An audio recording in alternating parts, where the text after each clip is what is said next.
Bien, bonjour à tous, c'est Thierry. Alors, voulais vous faire une petite vidéo pour vous parler d'un indicateur qui s'appelle le synthétique VIX. Alors, tout le monde sait ce que c'est le VIX, hein, l'indice de volatilité, l'indice de la peur, hein. Euh, mais bon, c'est vrai qu'il n'y a pas beaucoup de brokers hein, avec qui on peut avoir le VIX en graphe. Donc, il y en a quelques-uns, mais bon, pas tous. Donc, pour ceux, en l'occurrence comme moi, qui ne peuvent pas l'avoir, par exemple, eh ben, c'est vrai que c'est quand même vachement bien surveillé si on peut l'avoir. Et en fait, eh ben, il y a un indicateur donc, qui s'appelle le synthétique VIX. Donc, je vous montre, hein, c'est le PDF que je vous mettrai, que notre ami Bang a eu le plaisir donc, de me passer l'autre fois, hier ou avant-hier, je sais plus. Depuis que je lui en avais parlé, et il a trouvé ce PDF, donc c'est parfait. Et je le mettrai à dispo sur le forum en dessous de la vidéo, hein. Comme ça, vous pourrez le télécharger pour voir un peu plus si ça vous intéresse. Alors, le synthétique VIX. Donc, si on prend un graphe ici, bon après je vous laisserai lire, hein, je ne vais pas vous dire d'où il vient, comment il est fait, ceci, cela. Hein, je vous laisserai lire, c'est pas le but des vidéos, hein. Donc vous avez tout. Par contre, ce que je voulais vous montrer, donc ici, vous avez donc le S&P 500, et là vous avez le VIX, le vrai VIX, ici. Et là, vous avez donc le synthétique VIX qui est là, ici. Et vous voyez qu'en fin de compte, il est super fiable, très similaire au VIX. Donc, il suit bien les courbes, il suit bien les montées, les descentes, ainsi de suite. Donc, on peut voir, si vous voulez, qu'en fin de compte, voilà, il est à, je sais même pas s'ils le mettent, mais bon, il est pratiquement similaire au VIX. Donc, ça peut faire vraiment, pour ceux qui peuvent se servir du VIX comme indicateur, pour moi, je dis que ça vaut largement certains indicateurs techniques, en tout cas, et de loin. Voilà, donc ça, tac, tac, qu'est-ce que je peux vous montrer encore? Là, vous voyez encore le VIX ici, là, le synthétique VIX. Hein, donc là, on voit vraiment bien qu'il est vraiment similaire au VIX. Voilà, ensuite, avec donc une ère de grosse volatilité. Hein, donc voilà, bon, après, c'est à vous de les déterminer, hein, on va en parler après. Voilà, bon, après le PDF, je vous laisserai lire. Je sais qu'il y en a même, on peut même le mettre avec les bandes de Bollinger. Plus loin, hein, on le voit bien dans le PDF, voilà ici. Hein, donc le VIX avec les bandes de Bollinger et le VIX avec le synthétique VIX, ici. Voilà, donc pas mal. Après, à vous d'exploiter comme vous le jugez bon. Voilà, donc ça c'était pour le PDF que je mettrai à dispo. Alors, eh oui, évidemment, mais bon, il faut pouvoir encore trouver cet indicateur. Et bien, vous savez quoi? Bonne nouvelle! Il est sur Sierra. Donc ceux qui n'utilisent pas Sierra, eh ben tant pis pour vous. Alors, pour le synthétique VIX, on fait Study et on va chercher à S et on va chercher le synthétique VIX qui est ici. On le met, on va dans les settings. Par défaut, il est sur 22 périodes. Alors, moi, je l'avais mis sur 21 la première fois que j'ai vu parce que je trouvais que 21, voilà, des périodes de 21, mais en fin de compte, en lisant le PDF, j'ai vu, donc il valait mieux le laisser sur 22. Donc, on le laisse sur 22 par défaut. Et on va aller ici, après, l'arranger comme on le souhaite. Donc, si on le laisse par défaut, là, il est en ligne, en jaune, bon, la couleur, on s'en fout à la limite. On va montrer la value, et on va faire OK, et on applique. Et là, vous avez le VIX, ici, représenté en ligne.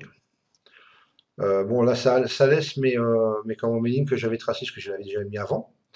Donc, ce qu'on peut faire, alors, soit vous le laissez comme ça, bien sûr, aucun souci. Soit vous le mettez, comme moi je préfère, en barre. Moi j'aime bien en barre. Enfin, j'ai testé en barre et je trouvais ça sympa. Voilà, comme ça. Ça, mais après c'est un choix perso. Je vais vous montrer les settings de Bang pendant qu'on est là. J'espère qu'il m'en voudra pas. Et lui, il le met d'ailleurs, c'est comme ça que je l'avais mis en candle body close, si je ne me trompe pas. Et on applique. Donc ça fait à peu près comme les barres, mais plus en format bougie, on va dire. Donc ce qui est bien aussi. Alors on va le laisser comme ça, tiens, pour rigoler, sauf que par contre, je ne vais pas le mettre en jaune, mais je vais le mettre en blanc. OK. Voilà. Et on fait OK. Alors, vous voyez que quand on compresse un petit peu les graphes, ça permet vraiment de voir les zones hautes hein, qu'il y a eu. Donc, ça vous permet de mettre des lignes. et d'avoir donc les points les plus hauts, parce qu'on sait quand les points les plus hauts sont atteints, hein, c'est comme n'importe quel actif, et ben il va avoir tendance à redescendre. Alors, ce qu'on peut voir, ce qui est vachement bien quand même, on va écarter un petit peu.